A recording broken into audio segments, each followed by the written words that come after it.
Europe 1, 6h57. L'édito des éditos de Natacha Polony. Le mot du jour, Natacha, c'est donc revanchard. Et oui, vous allez comprendre. Emmanuel Macron était en meeting hier soir, mais il était aussi en interview dans Marianne cette semaine. Et dans son édito de Charlie Hebdo, le dessinateur Riss lui répond sur un point. Son discours sur la laïcité qui, dit-il, ne doit pas être une arme contre le monothéisme.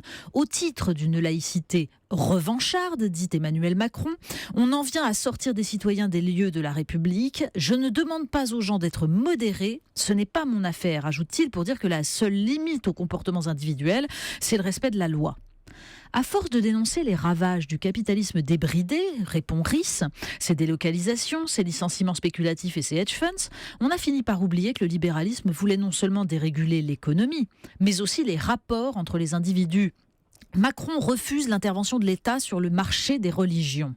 Alors est-ce un aveuglement idéologique ou est-ce de la lâcheté, se demande le patron de Charlie Hebdo. Les nouveaux Chicago Boys, vous savez, héritiers des économistes américains qui utilisèrent la dictature de Pinochet pour expérimenter l'ultralibéralisme, préfèrent en général sacrifier la liberté des individus plutôt que celle des marchés. L'opportunisme du libéral est tel, écrit Riss, qu'il est prêt à s'allier avec n'importe qui.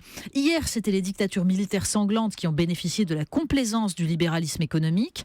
Demain, ce seront les totalitarismes religieux. Ceux qui, à gauche, trouvent qu'on en fait trop sur les religions et pas assez sur le social et l'économie se trompent, dit-il.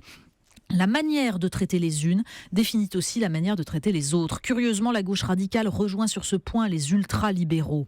Le 21e siècle sera collabo ou ne sera pas, conclut Riss, qui a expérimenté dans sa chair le délire religieux et qui sait que la laïcité n'est pas revancharde, mais vitale. L'édito des éditos de Natacha Polony, c'est tous les jours juste avant 7h. Natacha qui revient à 8h30 pour la revue de presse. À tout à l'heure.